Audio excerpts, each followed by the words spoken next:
And good afternoon. This is Monday, I don't know what of October. We're well into the Hamas's savage attack on the innocent civilians and children and old people of Israel. And by the way, last Friday the 13th, that last video, when I shot that, when the thing occurred, it was already past noon in Jerusalem, where I didn't know yet that a former Hamas leader had declared it to be a day of rage against, all Jews on earth and stuff. And it's very possible that that guy was acting on something that he got online in the wee hours, You know how meth heads are. Sometimes they're high-tech meth heads, and they're up all night smoking that meth. I want to say before I get into this movie review, this is a movie review that I'm getting closer and closer to having my shoulder replaced. It's going to happen. It's just going to take a couple more weeks than I'd planned. So, this is a movie review about Dangerous Minds, which is based upon the so-called experiences of one Luann Johnson, an ex-Marine and mostly a lying fictional psychopath. Oh yeah, I know. Hollywood had to pump it up for this or that. It's based on my high school, Carlmont High School, one of the highest ranked high schools in America. Was then, still is pretty much so, because we have a huge tax base.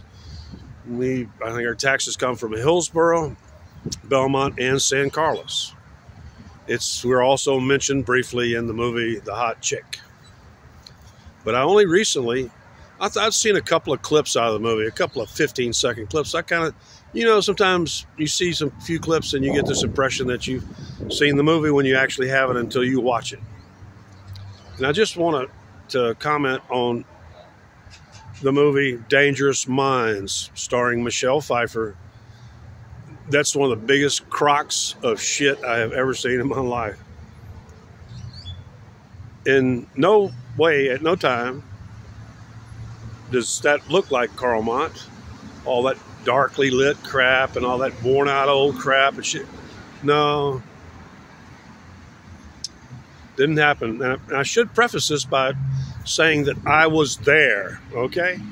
As a matter of fact, before the forced busing began and everything, as often would happen, because I was the only person there that really had experience growing up with black people, I was chosen by the staff of Carlmont High School to represent my high school at a big race relation meetings at the Hilton or Hyatt or something in San Mateo, just prior to forced busing.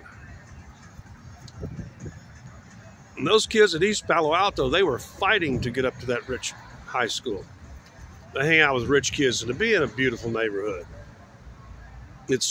She does make that point later, is that the other kids weren't fighting like they were to get up there. But at no time, no scene in there is legitimate.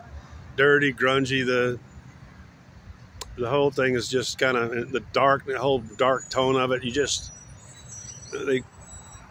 I guess they couldn't do the real thing because Carlmont's kind of brightly lit, always lots of windows, lots of, and even like a scene like a teacher walking along talking to another teacher while she's snacking on a big bag of popcorn wouldn't have happened. I was just telling a friend here a minute ago, any smoking or eating was never happened outside of the teacher's lounge. And really at no time, please wait for the ending of this, because I'm going to end it here at around 5 minutes. Please, at no time did we have, any sort of behavioral problems like you see in that movie. What they call the academy or whatever. That's maybe some special class that they were having kids that were some of the few that came up from East Palo Alto. They were problematic. I will make note that we never had any on-campus violence until the black students were bussed in, and then it was still black on black violence.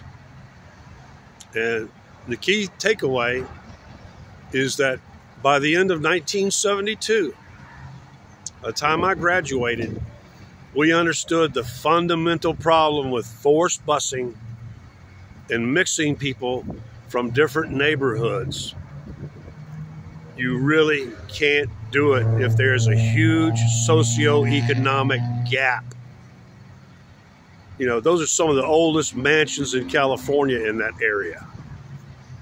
The area of Hillsborough, Belmont, and San Carlos are generally full of people that are what were then considered stinking rich, and are actually now still full of people considered to be stinking rich.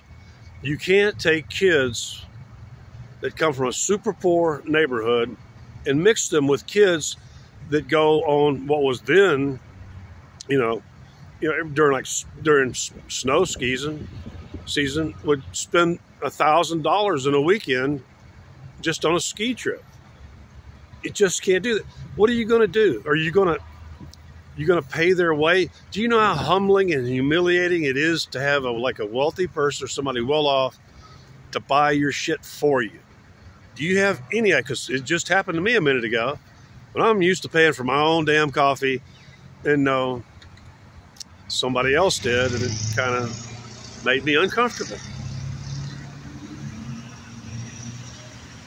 I understand it's why she's just trying to be nice, but I'm trying to explain to you that it was just impossible to mix poor kids with rich kids who've got all kinds of parental support. They've got, brand new Corvettes, brand new sports cars, some of the finest automobiles, it's some rare collectible automobiles.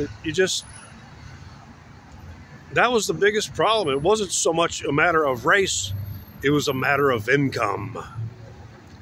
And now it's become a matter of race. Thanks to all these cultural Marxists and their division back in the day, if we had been of equal socioeconomic, and I was just we were just poor professional football players. We were more on the broke ass end of the scale of people at Carlmont. There were a few down across the tracks that were not, super rich, but there were super wealthy people there.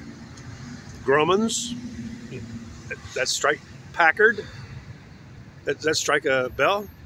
How about Giannini? Those are some of the families I went to school with. Think about it. Look at that. If you don't recognize names like Packard and Giannini, and what was the other one I said? Then you're not very old, and you're not very much into the history of finances and business in this country. Anyway, so that's my review of A Dangerous Mind. It's almost completely fictitious, super exaggerated. Really, even Carlmont would not have allowed students to get away with talking to a teacher like that. They would have been expelled. That's the most fictitious part of all this, is that Luann Johnson tries to make herself come off as some sort of hip, super genius teacher using poetry with poor ghetto kids, and it's just not fucking true. That didn't happen. That isn't Carlmont. She just pretty much made all this shit up. So that's it. The dangerous mind here was Luann Johnson, the ex-Marine. That's the real dangerous mind in this one.